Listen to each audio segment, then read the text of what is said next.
This won't hurt, will it? No, promise. All right. And what's your name? First name is Howard, last name's Ramey. Okay. Ramey is Indo-Ramey, see? Uh-huh. Okay. And what year were you born? 1919. Got a birthday coming up next month. All right. 92. Wow. Yeah. And where were you from originally? I was born here in Portsmouth, yeah. And did you grow up here? Yeah, spent all my lifetime. What's something really significant you remember from growing up here? From growing up, Mm-hmm. yeah, I'd fill a book. Sure. Well, I know you were telling me some stories about the different... Yeah, they groups in had, different back areas. then they had street gangs like they, I suppose they do in some of the bigger cities, you know. And this is in the 20s, Huh? late 20s? What years are this?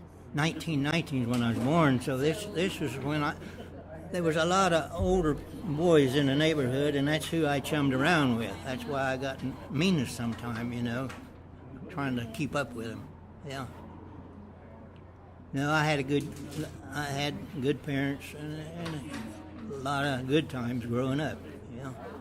So what about those different the street gangs? About how many were there? What's that? About how many? You were telling me about the gangs. You said there were Oh, several there of was them. different neighborhoods had gangs. Yeah, there was several. Yeah. One of the meanest was Early Town over there on the other side of 8th Street Viaduct.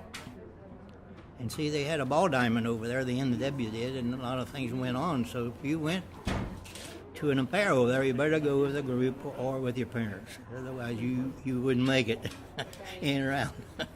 Yeah. Yeah. We asked you today, we were really interested in your time with the military. Could you tell us a little about that? What branch were you in? Well, I ended up in Italy. Really? Oh, with the Army or with... Air Force, Air Force. 15th Air Force, yeah. Yeah, 415th Bomb Group. Why did you choose the Air Force? Well, oddly enough, I always wanted to fly, and that was my way. I ended up as, my primary job was, over there you flew until you got to flying in the lead ship. You flew as a navigator and a bombardier. And also I went through gunnery school, aerial gunnery.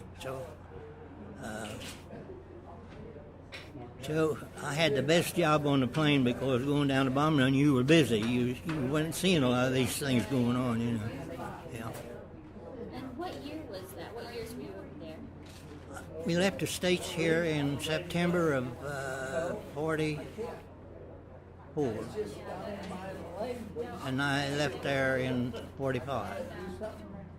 But, yeah, like I say, I lost my pilot and co-pilot over there, and facing their mother, his mother, was a pretty hard job. Yeah. Seen a lot of planes go down. Yeah. But really what was difficult, you see a plane going down, and if they didn't get out right away, the centrifugal force would pin them in the plane. You couldn't even move your jaw. And so you see one starting down, if you was there where you could see it, you keep praying and somebody's going to jump out of there. Yeah. But I had a good friend who was, he was in the 8th Air Force out of England. And at that time they had a newspaper the Air Force put out called the Stars and Stripes. And on the front of this one issue showed this gunner bailing out of the waist window. Well, when I got back in the States, by chance I run into that guy. I ran into him. I did not. But anyway, we got to talking, and that was him coming out of that airplane. Bailed out, yeah. But he had his face all burnt and scarred. And he was going to have some work done, yeah. Yeah. What was it like? Did you volunteer for the Air Force, or were you drafted? Yeah, there was 4 of us enlisted together. There was a guy Cole who worked for Millhouse later on, and there was me and a guy I was raised with. He just died here about a month ago. And let's see, who else? Harold Carson. Ray Carson is his brother. And Harold, of course, passed away some time ago. You know. But we all went in there, and on the way, this guy that was driving, Harold, he had bought 2 used tires to make sure we got up there, you know.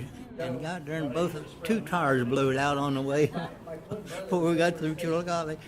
Anyway, when we got there, we were told after our physicals and all that we could either go home and come back in a week's time or stay there. So we decided we'd go home for another week, you know. So I said, well, I'll drive my car. Well, we picked up a soldier hitchhiking up there near Hillsborough, and we hadn't gone 2 miles till I burned out a bearing in my car, and we made it into town and had to take a cab the rest of the way. Yeah. Yeah. So when you were volunteering, how did like your parents react to that, and people you knew? Were they scared? Were they upset? Were they? Well, my dad had read an article. They were stating a crew member in combat, their lifespan was in seconds. And he had seen that in the paper somewhere, but he never mentioned anything till after I got back home. My mother mentioned it. And I can still see him there. This is when they had the depot out here, you know, and he took me to the train, and he just looked like a whipped puppy there as I pulled away. But yeah.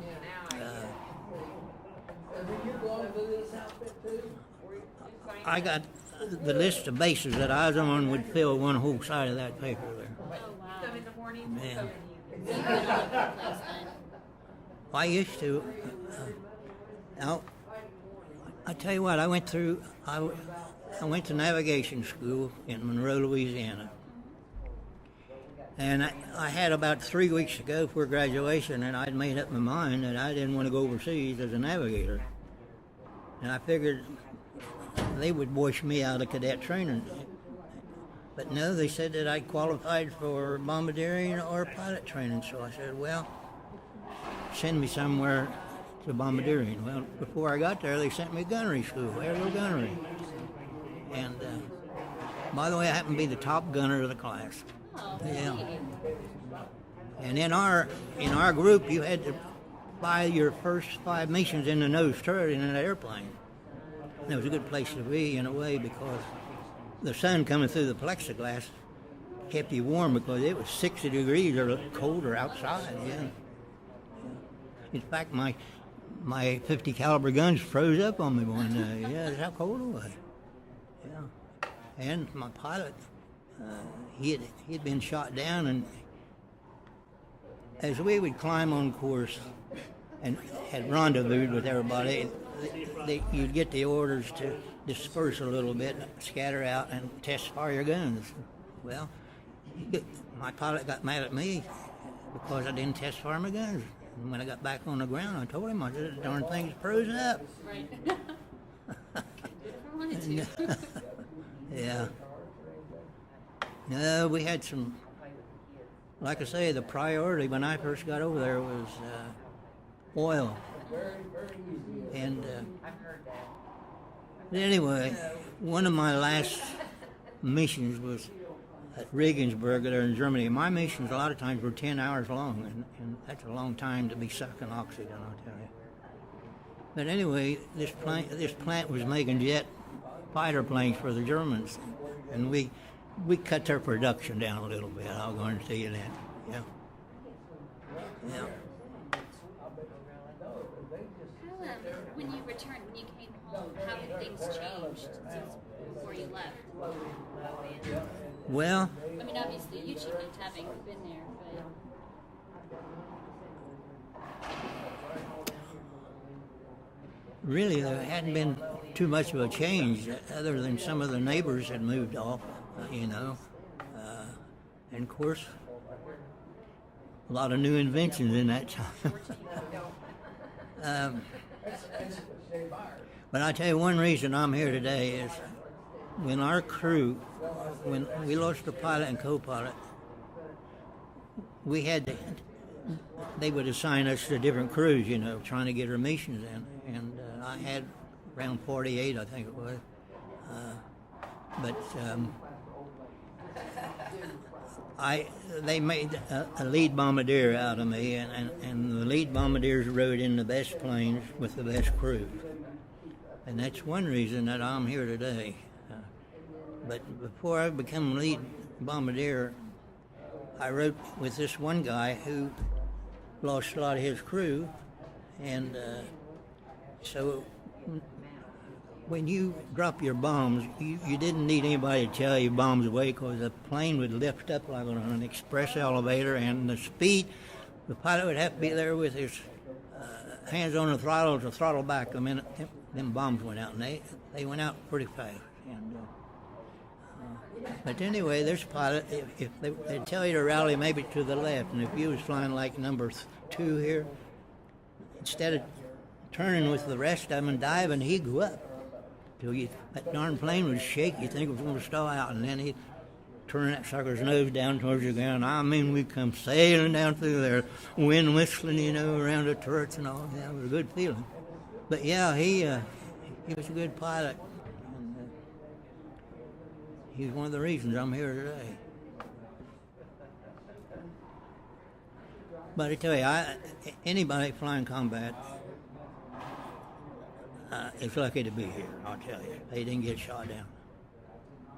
We had a guy over there who was a member of, he was a German born. He come to the States, and how he got in the Air Force, I don't know. But they're going down his bomb run, and he goes up to Bombay and bails out. And they found out later that they were bombing his hometown.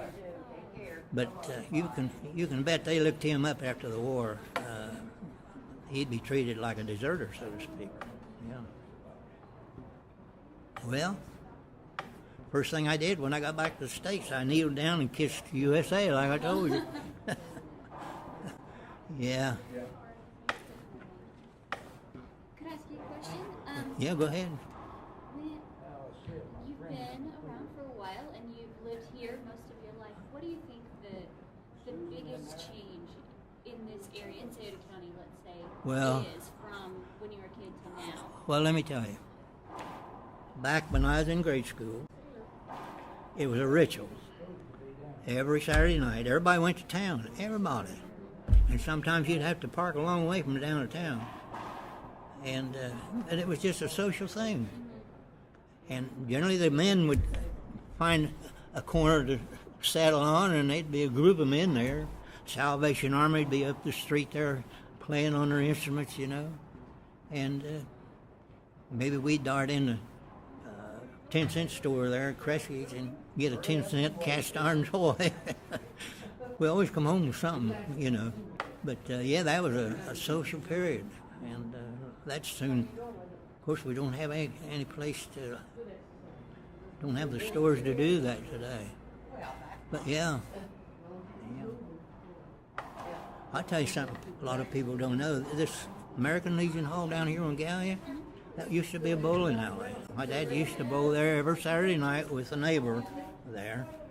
And this neighbor had a son about 2 years younger than I, and he and I would go to the swimming pool they had in the basement of that bowling alley. Yeah, so we'd swim while our dads bowled. Yeah, and then another thing a lot of people don't know, they had a bowling alley on top of the Masonic Temple building down there. Did you know that? No. Yeah, same deal.